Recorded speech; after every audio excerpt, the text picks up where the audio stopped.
अब इस हंसते से चेहरे के पीछे कोई तो बात होगी ना। तो बात ऐसी है जी, हम पहुंच चुके थे Kolkata, the city of Joy. पीली टैक्सी देखकर आप पहचान ही गए होंगे।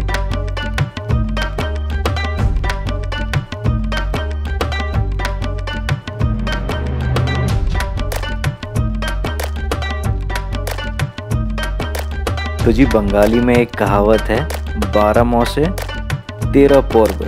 इसका मतलब है साल में महीने तो 12 होते हैं, लेकिन बंगालीज एक साथ मिलजुल के 13 त्यौहार मनाते हैं। इसके लिए कहते हैं city of joy and the sweetest part of India. Welcome to Bengal.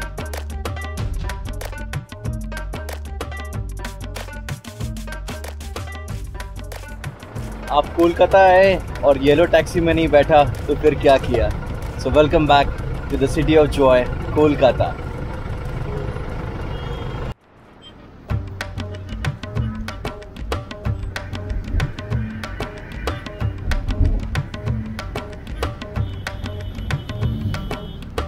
So guys, Kolkata की शुरुआत हमने कर दी है और सबसे पहले प्लेस में जहां हम विजिट करने जा रहे हैं वो है विक्टोरिया मेमोरियल, जो कि बनाया गया है क्वीन विक्टोरिया के मेमोरी में 1920 में। तो आइए चलते हैं और आपको दिखाता हूँ Victoria memorial, a very famous place in Kolkata. So let's go.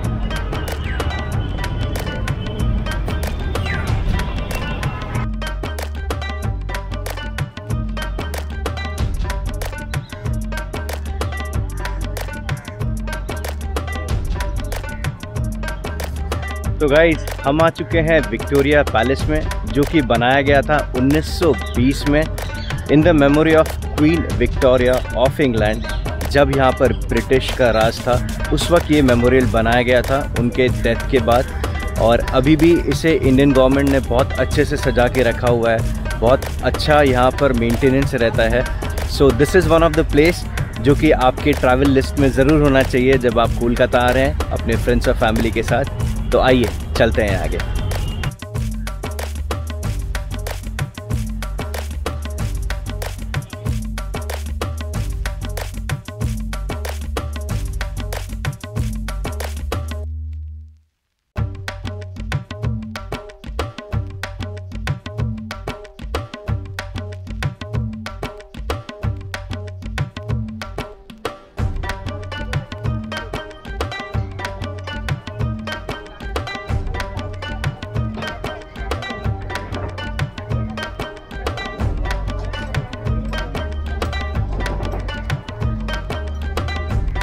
क्या आप जानते हैं विक्टोरिया मेमोरियल भी उसी पत्थर से बना है जिससे कि ताजमहल बना है, संगमरमर पत्थर, जिसे कि आज की दुनिया में हम मकराना टाइल्स फ्रॉम राजस्थान के नाम से जानते हैं।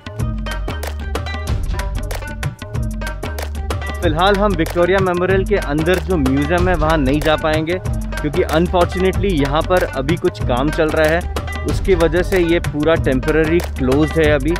सिर्फ जो बाहर का पार्क है और आप बाहर से नज़ारा देख सकते हैं, बट अंदर जो म्यूज़ियम है वहाँ अभी जाना अलाउड नहीं है टिल फर्दर नोटिफिकेशन। तो अब हम चलेंगे अपने दूसरे डेस्टिनेशन की ओर। तो आइए चलते हैं।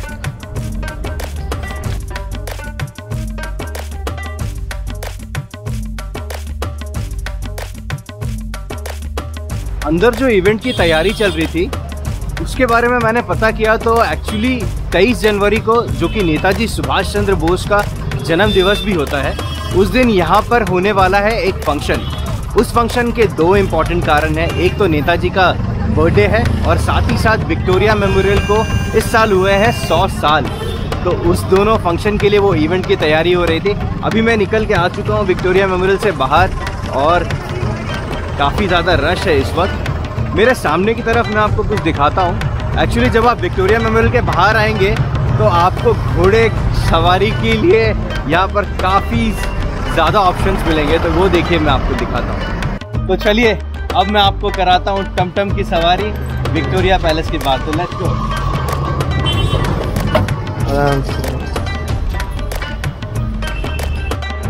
तो अभी हम हो गए हैं सवार घोड़े गाड़ी पर और करने जा रहे हैं इसका सफ़र। बिल्कुल रॉयल सी फीलिंग आ रही है अभी, और हम बैठे हैं कुछ इस अंदाज में। तो अब जाएंगे सवारी करने अपने घोड़सवारी की। तो चलिए चलते हैं आगे।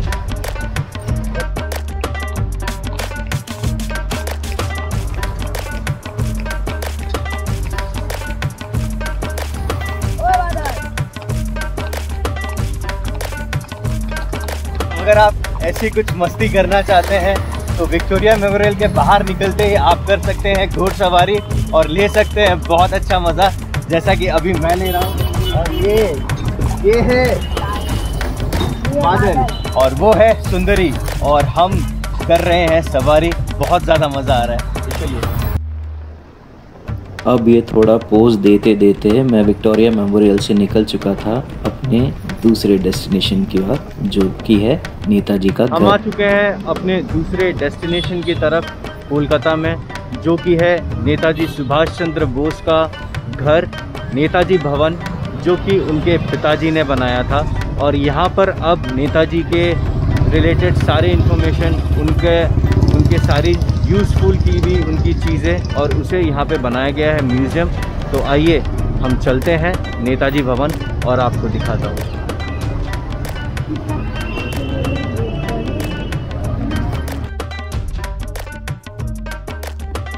यहाँ पर अंदर म्यूज़ियम में वीडियोग्राफी और फोटोग्राफी बिल्कुल भी अलाउड नहीं है, लेकिन आप मेरे एक बात का यकीन मानिए, जब आप यहाँ पर आएंगे और नेताजी सुभाष चंद्र बोस से जुड़ी हर चीज़ों को देखेंगे तो अपने इमोशन को बिल्कुल भी नहीं कंट्रोल कर पाएंगे। और ये वही गाड़ी है जिससे नेताजी गोमो स्टेशन तक गए थे, जो कि the great escape of Netaji माना जाता है।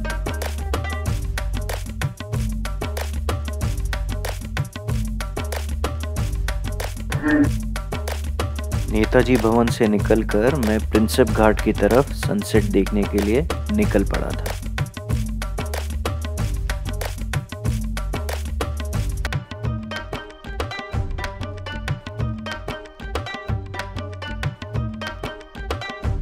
यहाँ पर नौके की सवारी करने के लिए आपको देने पड़ेंगे 400 रुपये, और या तो आप मेरी तरह घाट के किनारे बैठकर चुपचाप सनसेट का मज़ा ले सकते हैं।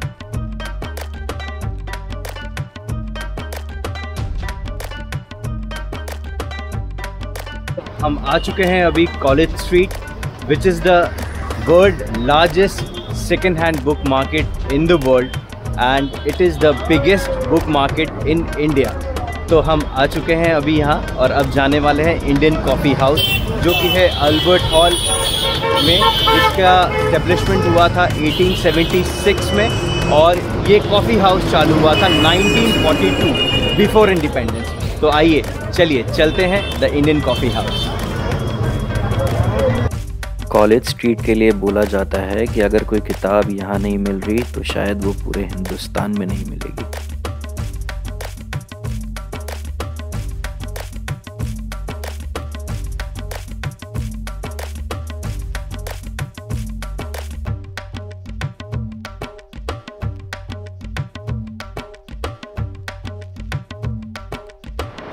कॉफ़ी हाउस की सबसे खास बात यह है कि लगता है जैसे वक्त यहाँ थमसा गया है।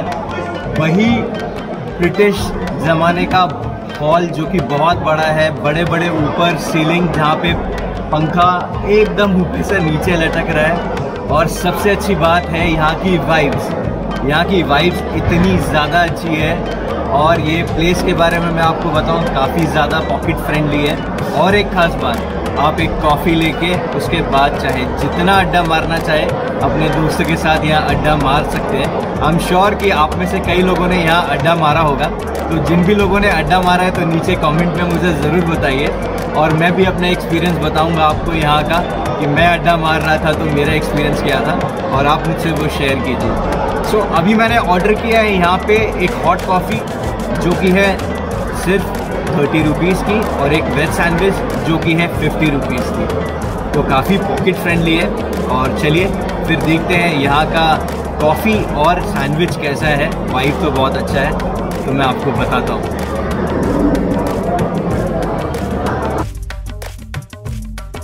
खाते खाते भी दिमाग को रेस्ट नहीं दिया था, और मन बना चुका था कि अब यहाँ से निकलकर सीधा कुम्हारटोली जाना है।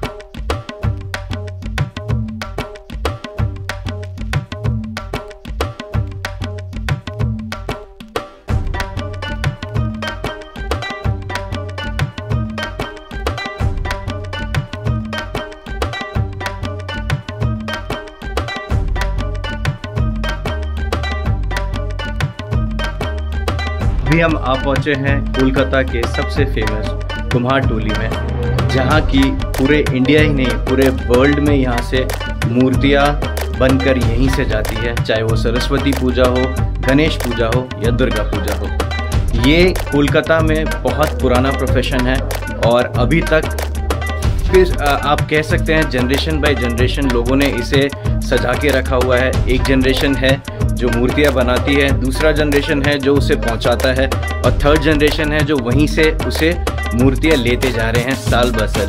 तो कुम्हारटोली आप आ सकते हैं कोलकाता जब भी आएँ।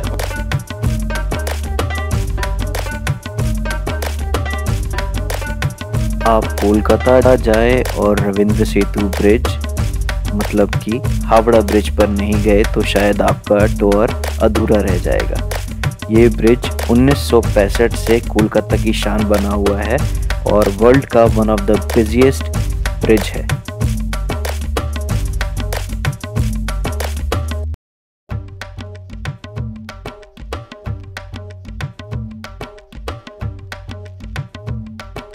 आज का दिन थोड़ा टायरिंग रहा और अच्छा रहा, काफ़ी जगह विज़िट किया और अब जा रहा हूँ, हावड़ा ब्रिज से निकल चुका हूँ, जा रहा हूँ पार्क स्ट्रीट अपने होटल की तरफ।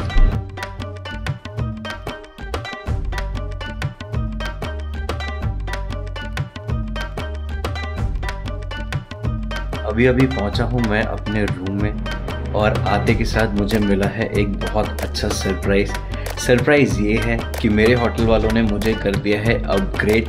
और मैंने तो जी नॉर्मल एक सिंपल रूम बुक किया था, लेकिन उन्होंने आप लोगों के इतने ढेर सारे प्यार की वजह से और कुछ हमारे ट्रैवल एक्सपीरियंस की वजह से उन लोगों ने हमें कर दिया है अपग्रेड स्वीट रूम में।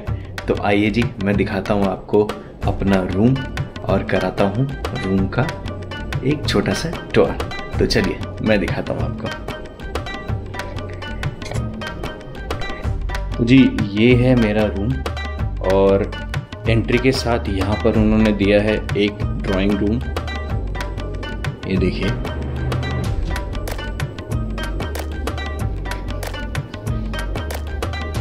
यहाँ पर रखा हुआ है मेरा ब्लॉगिंग का सामान और यहाँ से एंट्री है रूम की।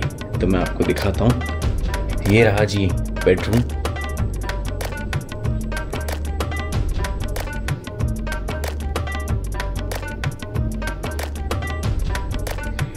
और यहाँ पर है चेंजिंग रूम और साथ में वार्डरोब।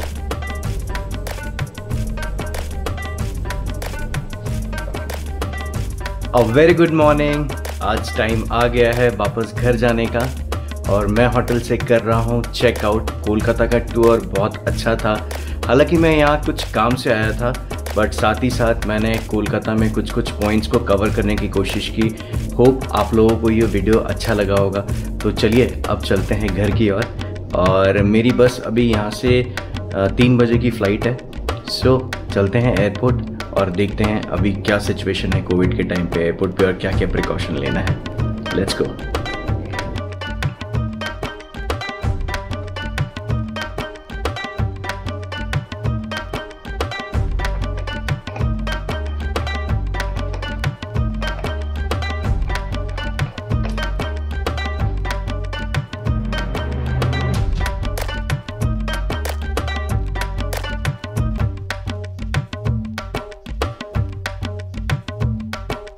सो गाइस, जो आप मेरे पीछे देख रहे हैं वो है विश्व बांग्ला गेट। ये एक आप बोल सकते हैं यूनिक स्ट्रक्चर है, यूनिक आर्किटेक्चर है जो कि कोलकाता के न्यू टाउन राजारहाट एरिया में सिचुएटेड है। ये जब आप एयरपोर्ट से आएंगे और आप जब सिटी की तरफ जाएंगे, पार्क स्ट्रीट की तरफ, मिंटो पार्क की तरफ, बड़ा बाज़ार की तरफ, तो ये आप क्रॉस करके जाएंगे। सो ये सबसे ख़ास बात ये है कि ये जो कॉन्सेप्ट है, ये कॉन्सेप्ट है एक डिफरेंट स्ट्रक्चर का जो कि एकदम रोड के एक सर्कल के ऊपर बना गया है। और ये गेट के बीच में जो आप सर्कल देख रहे हैं वो सर्कल एक्चुअली में एक रेस्टोरेंट है जहाँ पर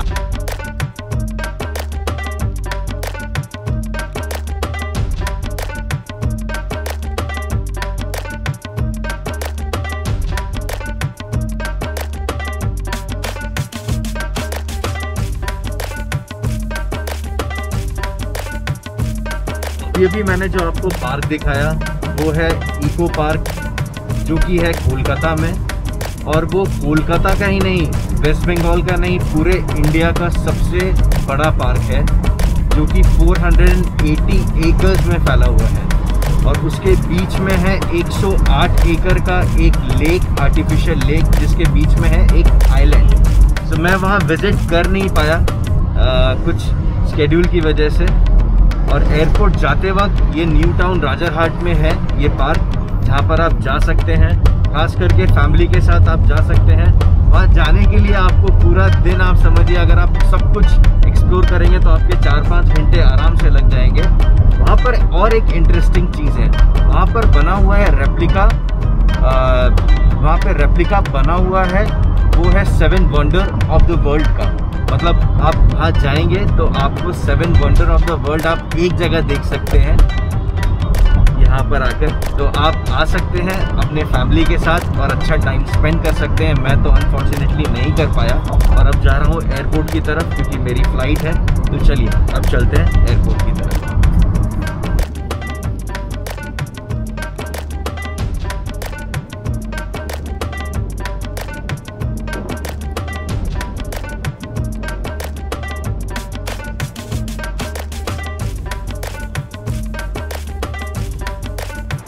सो जी अभी हूँ कोलकाता एयरपोर्ट पे, कर चुका हूँ सिक्योरिटी चेक और जा रहा हूँ अपने फ़्लाइट के बोर्डिंग गेट की तरफ। मैं आपको एक बात बताऊँ तो अब लाइफ एयरपोर्ट पे बैक टू नॉर्मल आ चुकी है आफ्टर कोविड।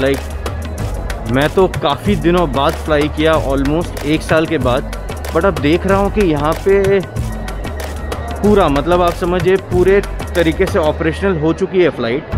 और सारी फ़्लाइट्स यहाँ पर जितनी भी डोमेस्टिक फ़्लाइट है वो तो कोलकाता एयरपोर्ट से अब ऑपरेशनल हो चुकी है।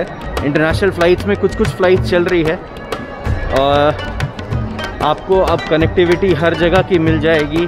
और फ्लाई करना मैं ये नहीं बता पाऊँगा कि सेफ़ है कि नहीं है, ये ऑप्शन बिल्कुल आप पे छोड़ता हूँ। बट हाँ, ये है कि अब लोग काफ़ी ज़्यादा फ्लाई करना शुरू कर चुके हैं और आप बोल सकते हैं कि एयरपोर्ट बैक टू नॉर्मल आ गया है, अपना aviation industry back to normal है। सो चलिए चलते हैं अपने बोर्डिंग गेट की तरफ और फ़्लाइट की बोर्डिंग अनाउंस हो चुकी है। So let's go. आशा करता हूँ आपको ये ब्लॉग अच्छा लगा होगा। अच्छा लगा तो लाइक और सब्सक्राइब ज़रूर कीजिए। मिलते हैं अगली जर्नी में, तब तक के लिए tata bye bye, take care.